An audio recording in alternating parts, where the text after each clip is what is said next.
Okay, hello. Thank you all very much for coming out on the hottest day of the year so far to this talk by Barbara Allen about Alexander Shlyapnikov and the Metalworkers in 1917. My name is Simon Pirani, and I'm going to chair. Welcome if you haven't been here before, and I can see there are a few people who haven't, to this series of talks about the Russian Revolution. We're here on the last Thursday of each month, not in July and August, but for the rest of the year. Details on socialhistories1917.org. Before we start, just a few things. We are recording the talks. We've been putting them on YouTube and making them available to a wider audience that way. So please switch off the phones or put them on silent. Just a few words to those of you who haven't been here before about the talks. We've called the series Social Histories of the Russian Revolution, so the focus is on how the revolution was experienced by the mass of working people, women and men who participated. We don't intend to brush aside or ignore the role of political leaders and their disputes and decisions, but we hope to move beyond the comparatively well-known debates on those subjects to think in a bit more detail about how millions of people participated in changing history. What we've done with all the talks, and tonight is no exception, is to bring researchers who work in academia and all of whom have spent many years in the archives studying the revolution to talk to an audience which is, we are not necessarily involved in academia, so they're not academic seminars in the usual sense. The organising group are friends who've been active in social movements and labour movements, who are interested in ideas about changing the world, particularly communist ideas, and so we're hoping to bring these university-based historians to talk with a wider audience. The way that this evening will work is that Barbara will speak for around half an hour, and we'll then have an hour or another hour for questions, discussions, comments from everybody here. I intend to carry on doing what we've done up to now, which is to prioritise people who have not participated in discussions like this before. We want to make this a welcoming space where people can ask questions, say what they think. So if you're new to this type of meeting and you have a question but you're hesitating to ask it, please don't hesitate, please ask it. And if you're very used to this kind of meeting and you think I'm ignoring you, it's not that I'm ignoring you, it's that I'm trying to encourage people who don't usually speak at meetings. At the end, we'll take a few minutes for anyone to announce any other relevant meeting or demonstration or anything. And also, we as the organisers want to ask you your opinion about the one but final session where we're going to try and draw together some conclusions from the series. And after that, abiding by another tradition, we will go to the Institute of Education Bar, which is nice and big and spacious, and please do all join us. Barbara will be joining us there as well. We can continue talking about this or anything else. Okay, so the speaker this evening is Barbara Allen. She is Associate Professor of History at LaSalle University in the USA. She has recently published a biography of Alexander Shlyapnikov, who was a leader of the Metalworkers Union and later on in 1920 one of the prominent figures in the workers' opposition within the Bolshevik party. And I should say that there are copies of this wonderful book, which is the result of many years of Barbara's research, on sale. They are there, and Liz, who has her hand up, has a box of them. And Haymarket Press has very generously offered us a discount, so you can buy a book for £15. I can't recommend it too strongly. And Barbara is now working on a continuation of her research in a document collection about the workers' opposition. And just before we start, I just want to say that among those of us who've done work in the archives in Russia, it was always a very elusive goal, and for me it was completely elusive, and I never succeeded, to, if possible, work in the archives of the secret police. Because while a lot of interesting stuff that came from the security apparatus ended up in the Communist Party archives, which were quite open and still are open, there's also some very, very interesting stuff in the archives of the secret police. And just one of the many great achievements of Barbara is that among the foreign researchers, she's one of a pretty small band that succeeded in getting into the secret police archives and working and really untangling a lot more of the history of Alexander Shlyapnikov and the Metalworkers. And this evening she's going to talk about how those people, Shlyapnikov and the Metalworkers, experienced the 1917 revolution. So, Barbara. Thank you very much. Thank you all for coming tonight. I'm honored to be here, and I'm thankful to Simon and Brendan for inviting me. Can you speak up, please? Okay. All right, thank you.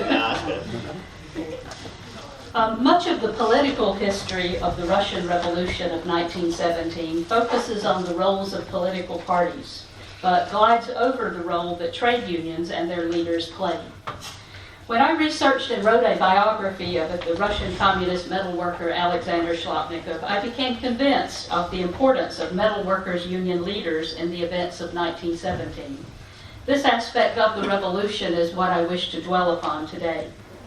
When the February Revolution began, Alexander Shlyapnikov was the senior Bolshevik on the scene in Petrograd. Older, more experienced leaders were in Siberian exile or abroad in Europe. Shlyapnikov grew up in a provincial town named Murom. He was born into a family of religious dissenters. They were a poor family. He lost his father at age 3. He had only a primary school education, but he self-educated himself as well, taking evening and Sunday classes. He became a metalworking apprentice in his teens. Having participated in a strike in 1901 at age 16, he was blacklisted because he had led his fellow apprentices in throwing rocks at strikebreakers. After that disillusioning experience, he became exposed to Marxist literature, and he soon became an underground revolutionary and a Bolshevik. His political activism always went hand in hand with his trade union organizing and growth in his metalworking skills as well. To avoid arrest, Shlyapnikov fled abroad in 1908 and lived in France, Germany, Scandinavia, and England, where he learned more about West European trade union organizing. He returned to Russia in fall 1916. Due to his metalworking credentials, experience abroad, intelligence, organizational skills, and seemingly unlimited energy, he commanded the respect of lower-level activists in Russia. During the February Revolution, he soon became a prominent member of the Petrograd Soviet of Workers' and Soldiers' Deputies. He was in its executive committee. He helped organize the Petrograd Soviet. However, more moderate Bolsheviks such as Stalin and Kamenev, who returned from Siberia and took control of the party's leading bodies and press until Lenin arrived in Russia in April 1917, edged him out of the Central Party leadership. Shlyapnikov helped arrange Lenin's transport by train to Petrograd, and he was among those who greeted the leader upon his return in April 1917. But just a couple of weeks after Lenin came back, Shlyapnikov was in an automobile accident. His auto collided with a tram. Stalin was not driving, though, he was getting out of the way. But he did have a concussion and was in hospital, and he was not reelected to the party central committee. So he was no longer a prominent member of the leadership in the party. after that accident. He turned toward other forms of worker organization. He had already been organizing worker militias. He helped organize the Red Guards. And then when he was recuperated, he turned to rebuilding the Petrograd Metalworkers Union and transforming it into a strong national union, creating a national union too.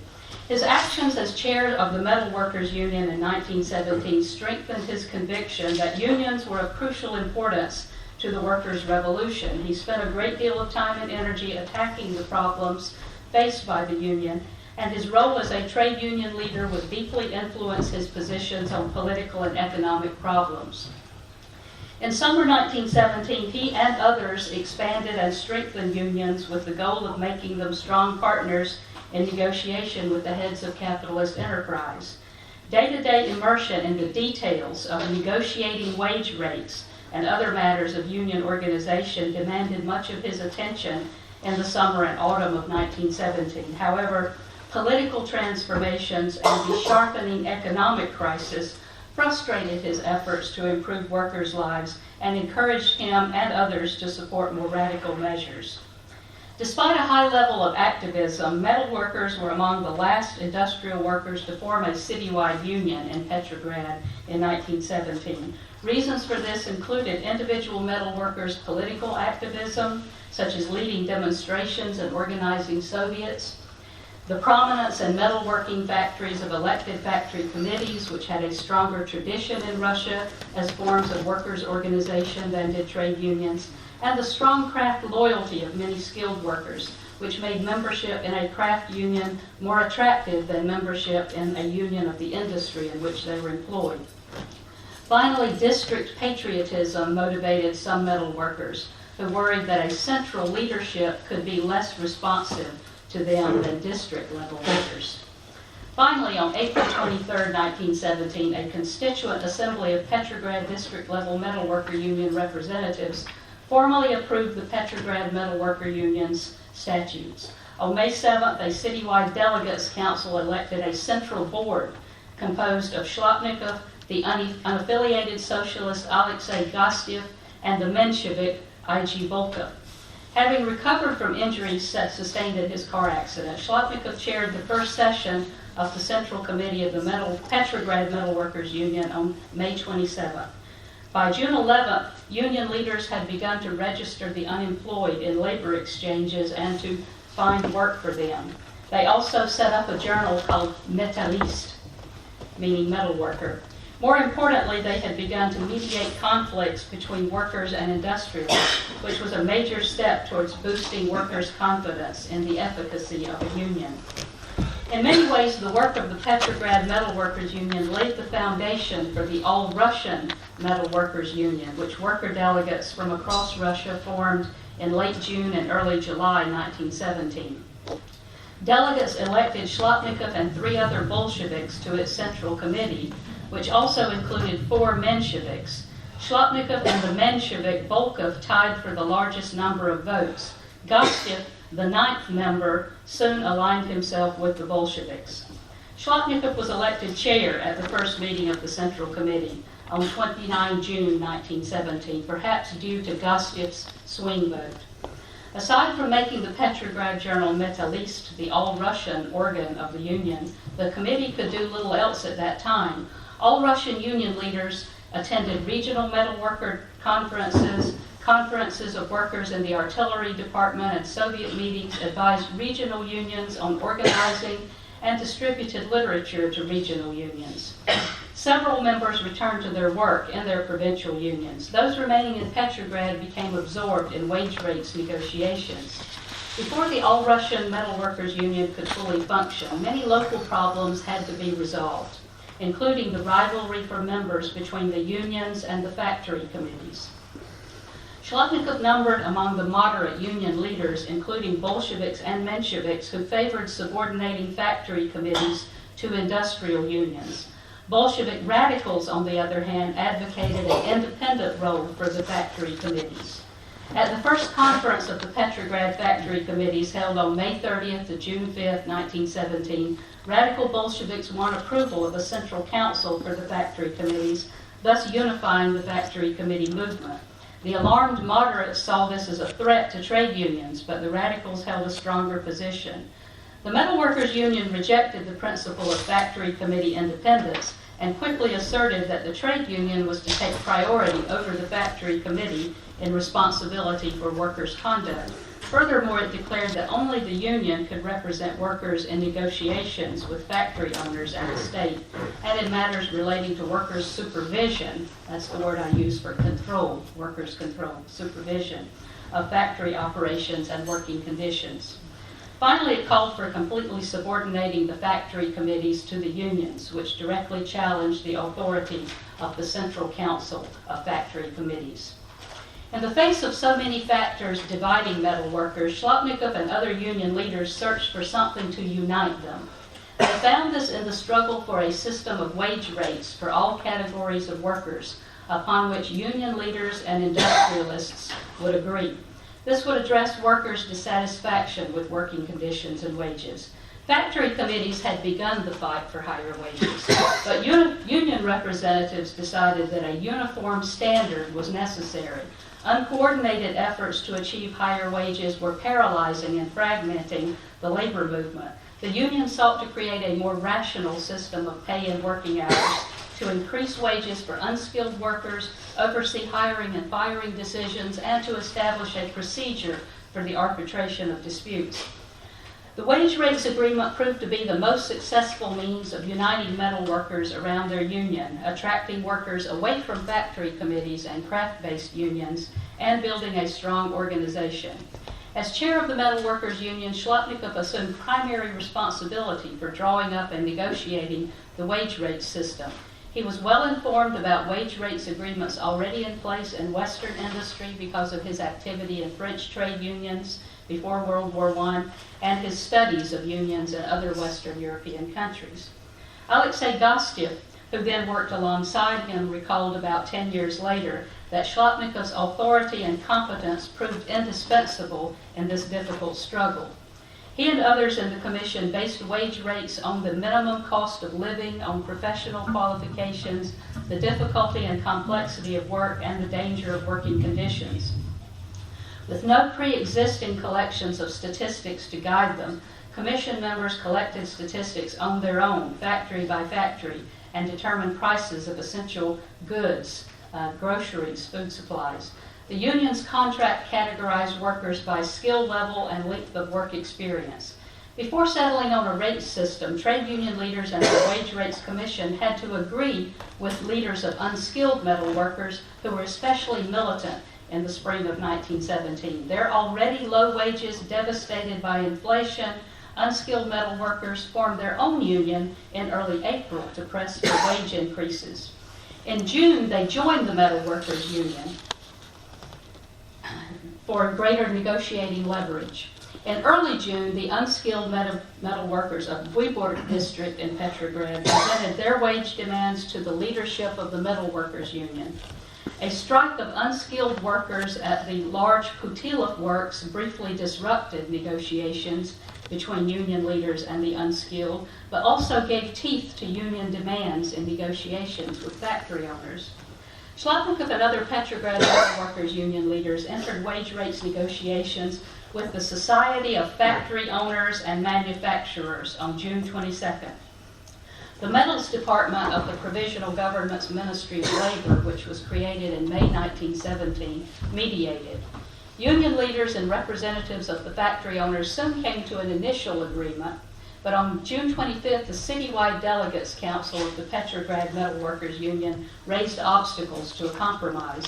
Although the assembly approved guiding principles for the wage rates agreement, it rejected all minimum pay rates proposed by the Society of Factory Owners. Shlyapnikov believed that the great difference between the factory owners' proposed rates for the unskilled and for apprentices made a compromise difficult.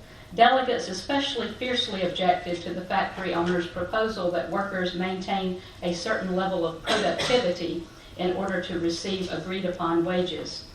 Shlyapnikov justified the guarantee of productivity by explaining that its acceptance gained credibility for the unions in the eyes of bourgeois society and the state, because it undermined capitalist claims that workers wanted a guaranteed minimum wage without a guaranteed minimum of labor input.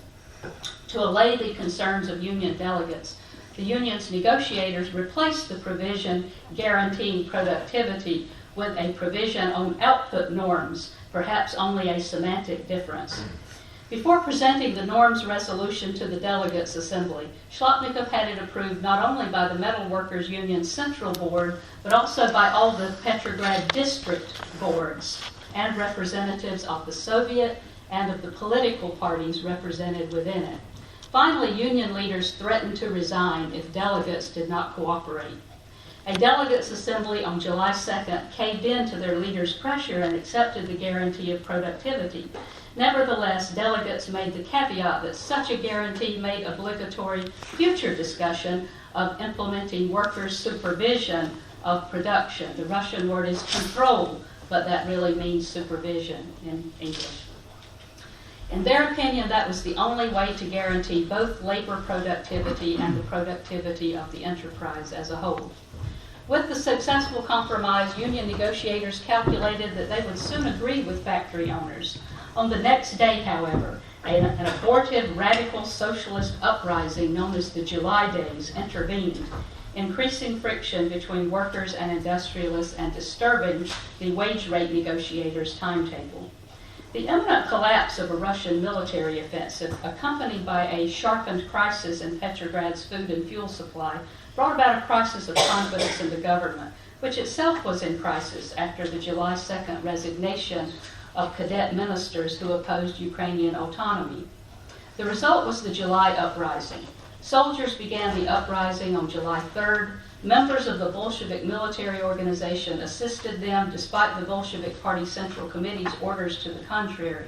Workers, disgruntled over low wages and already on strike, joined the demonstrations, which led to tens of thousands of demonstrators surrounding the Tauride Palace where the Soviet met. The Soviet majority, however, did not waver in its opposition to the uprising, moderate socialists in the majority. As quickly as they had begun, the demonstrations subsided. The government quickly evicted the Bolsheviks from their party headquarters, shut down their newspaper Pravda, and arrested many of their leaders. Lenin escaped arrest by going underground and then in August fleeing in disguise to Finland. Alexander Shlyapnikov knew that the tense mood in the capital could erupt into violence at any moment. When the uprising began, he was in wage rates negotiations with representatives of the Society of Factory Owners. Having heard about the uprising, he immediately commandeered a car belonging to one of the factory owners, perhaps prematurely expropriating the bourgeoisie. He immediately left for Tauride Palace, where he witnessed demonstrations of workers and soldiers through the night of July 3rd and the morning of July 4th. He spent the days of the uprising either at the Tauride Palace, in the Metalworkers Union central offices, or on the streets of Petrograd. All union work was suspended while he and other union leaders gave advice to workers. He informed workers who came to him of party resolutions as he learned of them. When the provisional government mustered loyal troops and cracked down on the Bolsheviks, the unions were also in the line of fire. A military patrol raided the central offices of the Metalworkers Union on Fontanka.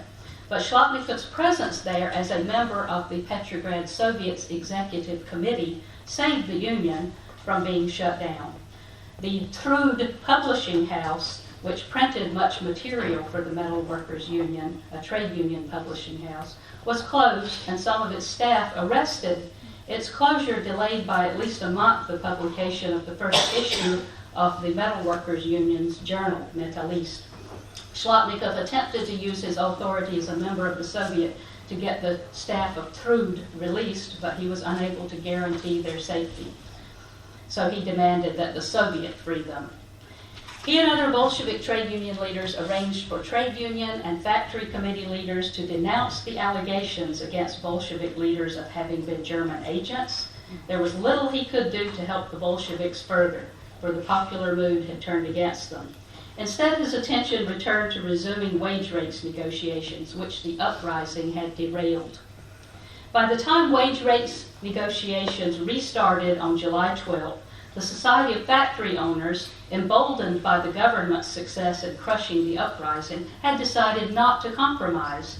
The worsening economic crisis also hardened the industrialists' negotiating stance, as they feared that wage guarantees could threaten the survival of their businesses.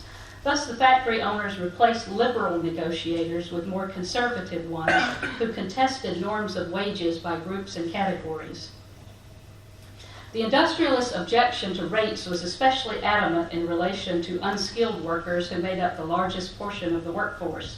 Unable to agree on rates, union leaders and factory owners appealed to the Ministry of Labor to mediate. The Metalworkers Union, under enormous pressure from unskilled members, prepared for a general strike of all workers in the industry. Shlyapnikov and other union leaders took this step against the advice of Bolshevik party leaders, who feared it was too extreme a step so soon after the July days. On July 22nd, the Ministry of Labor assigned wage rates to the unskilled and semi-skilled, which were less than what the union demanded but more than what factory owners offered. When the Society of Factory Owners refused to comply, an assembly of union delegates called a general strike. In response, the Ministry of Labor declared that it would compel factory owners to comply with the government's decision. Finding the Labor Ministry's offer acceptable, union leaders persuaded delegates to cancel their strike and to accept the offer as the best possible under existing conditions. Delegates expressed their dissatisfaction, however, in their final resolution, which stated that the workers' plight could only ultimately be resolved by social and economic legislation, the state regulation of industry, and immediate peace. These preconditions, they believed, could only be fulfilled by a revolution that would bring workers to power. The Petrograd Metalworkers Union and the Society of Factory Owners signed the wage rates agreement on August 7, 1917. The Russian trade union leaders' successful negotiation of a wage rates agreement during the revolutionary year 1917 was a remarkable achievement, even though inflation and the high cost of living rapidly outpaced its norms. It was a major accomplishment of the Metalworkers Union to put the agreement into force in most Petrograd factories by October 1917, when the industrial economy was in complete crisis. Shlyapnikov admitted that Russian economic conditions in 1917 made the wage rates agreement of limited immediate use. Moreover, he acknowledged that it had not addressed the exploitative relationship between capitalist and worker. On the other hand, he saw in the wage rate system a step towards unity for workers, for it set a standard and ceased the practice of pitting workers against one another. Once the wage rate system was in place, increases in rates could be negotiated. Unions and factory committees would cooperate in forming a rate commission, which would represent each major shop within the factory. All representatives had to be union members and had to be responsible both to their electorate and to the union, a provision that gave unions precedence over factory committees. If workers disapproved of their elected representatives' actions, they would present their grievances to the union rather than unilaterally recall representatives. Commission members would be accountable both to their worker electorate and to union leaders. The wage rate system was only one way of strengthening the Russian unions. Another struggle in which Shlyapnikov played a central role was absorbing craft unions into industrial unions, which had a potentially broader base and were more relevant to an industry composed mostly of large factories. The craft-based work union's failure to join the industrial union greatly hindered its attempts to carry out negotiations or strikes involving all occupations in the metalworking industry. The Petrograd Metalworkers Union absorbed more than 20 craft-based unions in early 1917, but faced strong resistance from several groups. Much of Shlyapnikov's work on behalf of the Metalworkers Union in 1917 involved persuading, pressuring, or coercing reluctant craft-based unions to join the larger unions. Compared to other countries, Russia made great strides towards industrial unionism in 1917. Both the wage rates negotiations and the absorption of craft unions brought many new workers into unions. The Petrograd Metalworkers Union membership went from 70,000 in June to more than 140,000 by October, and perhaps even 190,000. That was between 1/3 and 1/2 of all trade union members in Petrograd. Another very contentious issue that faced Shlyapnikov and other union leaders was whether unions should take a stand on political questions. Like most Bolsheviks, Shlyapnikov favored politicizing the trade unions, which meant taking a stance against the war, against cooperation with liberals, and for a world socialist revolution. Many Mensheviks were neutralists, fearing that involvement in politics would weaken the union's ability to fight for the workers' economic rights. Socialist revolutionaries, SRs, could be found on both sides.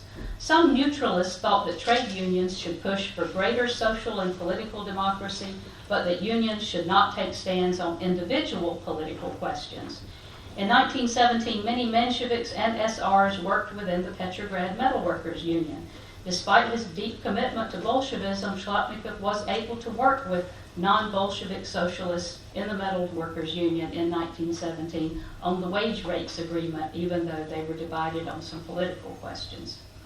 Cooperation with other socialists was especially important in autumn 1917 as the All-Russian Metalworkers Union, with Shlyapnikov as its chair, expanded its activities. The Petrograd Metalworkers presented their wage rate system as a model for other city and provincial unions and as an important unifying measure.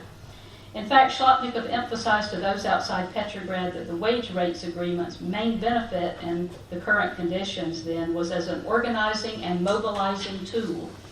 In late September, work began on an all-Russian wage rate system and on a plan for workers' supervision of industrial enterprises. Union leaders resolved on October 13th to convoke a constituent congress in Petrograd or Moscow at the end of November to push these issues. But the October Revolution intervened, substantially altering the trade unionist agenda. The Bolshevik Party had been hit hard by government repression and quite a bit of popular disapproval after the failed July uprising for which it was blamed. The Bolsheviks recovered in late August 1917 when they cooperated with other socialist parties, the Soviet and railway workers, to prevent what they perceived as an attempted coup by General Kornilov. The popular mood had grown more radical in Russia over the summer. Lenin and other radical Bolsheviks began to urge an armed insurrection to wrest control from the provisional government. Moderate Bolsheviks, on the other hand, called for the transfer of power to a government formed from socialist parties represented in the Soviet. Shlyapnikov now considered himself a moderate Bolshevik. Although he was no longer a party central committee member after it was re-elected in April 1917, and he rarely attended its meetings in autumn 1917, his position as Metalworkers Union chair made his support for an uprising crucial. The radicals' attempts were initially rebuffed within the Bolshevik Party. In late September 1917, the Bolshevik Central Committee held a strategic session at which its members dismissed Lenin's proposal for a mass uprising. Moderates, as well as those leftists sympathetic to Lenin's appeals, were aware that the Bolshevik Party did not have enough influence among Russian industrial workers to rouse them to insurrection. They also felt that Lenin did not appreciate the workers' deep desire for a revolutionary but broad-based and democratic government founded on the Soviets. Finally, they saw Lenin's plan as unwarranted in its desperation. There was no immediate threat from the right. Moderates looked to the October Congress of Soviets to take power in the name of all socialist parties in the Soviet. In late September and early October, Lenin cajoled and bullied to get his way, arguing that the European proletariat was on the verge of revolution, the initiation of which depended on Bolsheviks taking power in Russia. Gathering behind him more militant Bolsheviks who composed a majority in the Petersburg Bolshevik Committee, he revealed to them that the Central Committee had censored his articles in late September, cutting the most radical parts. This revelation brought even the holdouts to his side in sympathy. Radical Bolsheviks gained more support when they accused the provisional government of planning to surrender Petrograd to the Germans and thereby crush Russia's revolutionary center. By the time Bolshevik leaders met on October 10th, Kamenev and Zinoviev were the only two moderates who voted against Lenin. The Central Committee voted 10-2 to organize an armed uprising. Yet a number of moderates such as Alexei Rykov and Viktor Nagin, who would have supported Zinoviev and Kamenev, were not present. Shlyapnikov was in Moscow in early October, attending the Moscow Oblast Metalworkers Union conference. There he heard metalworkers demand, with immediacy in their tone, Soviet power nationalization of large industry and transport, and the implementation of workers' supervision over production. Moderate parties began to get wind of Bolshevik intentions, and newspapers began warning of a Bolshevik coup attempt. A simultaneous shakeup in the leadership of the All-Russian Union of Metalworkers may have been linked to revolutionary politics. At a meeting on October 15th, a Bolshevik named Yershov became a full member of the Central Committee. When committee members re-elected their leading bureau, only 3 votes were cast now for Volkov, a Menshevik who previously had tied Shlyapnikov. Volkov consequently quit the Central Committee. Mikhail Vladimirov, a Bolshevik, replaced him as treasurer. By this time, most of the Mensheviks had stopped working in the Central Committee anyway, but the vote gave the Bolsheviks an official majority. Therefore, Shlyapnikov did not have to contend, even formally, with Menshevik opinions when deciding what stance the Metalworkers Union should take towards the October Revolution. Nevertheless, Bolshevik metalworkers hesitated. On October 16th, there was a meeting of Bolsheviks from all revolutionary organizations: the Petersburg Committee, the Party Central Committee, the Bolshevik Military Organization, the Petrograd Soviet, trade unions, and factory shops. They were divided over whether and when to seize power. Many participants, including Shlyapnikov and other trade union leaders, spoke of a lack of resources and a lack of commitment by workers and soldiers to exclusive Bolshevik rule. Vasily Schmidt from the Petrograd Council of Trade Unions warned that union members could not be relied upon to take direct action towards seizing power in the name of the Soviets, for they feared dismissals and layoffs. Shlyapnikov supported Schmidt, explaining that even in the mostly pro-Bolshevik Metalworkers Union, recent rumors of a Bolshevik coming out had triggered panic. Shlyapnikov later asserted that before the October 16th meeting, he had been unaware of disagreements within the Party Central Committee. Once in attendance, he was confronted with majority support in the CC for Lenin's position on taking power. He recalled that he believed at that time that the party had not sufficiently elaborated its position on vital economic questions. At the meeting, he asked the Central Committee to take a definite position on economic questions in Petrograd, but he said party leaders then could only offer the abstract slogan of workers' supervision. He concluded that the party's decision to take power was based primarily, if not purely, on political calculations, not economics. Emphasizing that trade unions were left to figure out economic problems on their own, he implied that the defense of workers' economic interests was always a top priority with unions, if not within the party. A significant minority of those who voted on October 16th were unwilling to approve an immediate insurrection. How Shlyapnikov voted is not clear from the record. If he voted with the majority, it was probably with reservations. Lenin and the Bolshevik military organization wanted to make the government take over an accomplished fact before the Second Congress of Soviets began on October 25th. Events proceeded quickly. By the morning of October 25th, the Military Revolutionary Committee and troops loyal to the left had won major strategic points in the city. The Congress of Soviets opened late in the evening on October 25th. Incensed by the Bolsheviks' coup, the Mensheviks and SRs withdrew from the Congress, leaving the Bolsheviks free to form a government which moderate socialists did not think would last. Early on the morning of 26 October, Bolshevik forces seized the Winter Palace and arrested the government ministers meeting there. On October 27th, the Congress of Soviets confirmed the Council of People's Commissars, or Sovnarkom, which replaced the old cabinet of ministers. Alexander Shlyapnikov became Commissar of Labor. He was one of only 2 commissars who could claim a proletarian background. Despite his doubts, Shlyapnikov aided the October Revolution at its most crucial points. On October 25th, he convened a special session of the leadership of the Petrograd Metalworkers Union, which approved his resolution appealing to metalworkers to unite behind the Petrograd Soviet, behind the slogan of the Petrograd Soviet.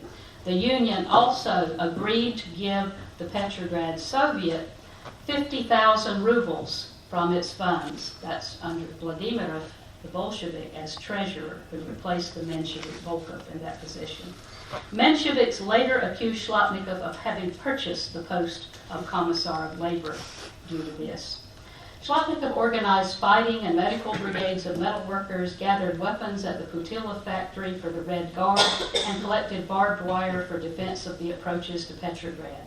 Trade union leaders had found the Ministry of Labor unable or unwilling to enforce unions' agreements with industrialists, and they hoped that Soviet power would end political and economic instability and enhance the union's economic role. Thus, Alexander Shlyapnikov worked for the success of the October Revolution in the interest of the trade union movement, and he offered allegiance of the trade union he led, to the Petrograd Soviet. Thank you.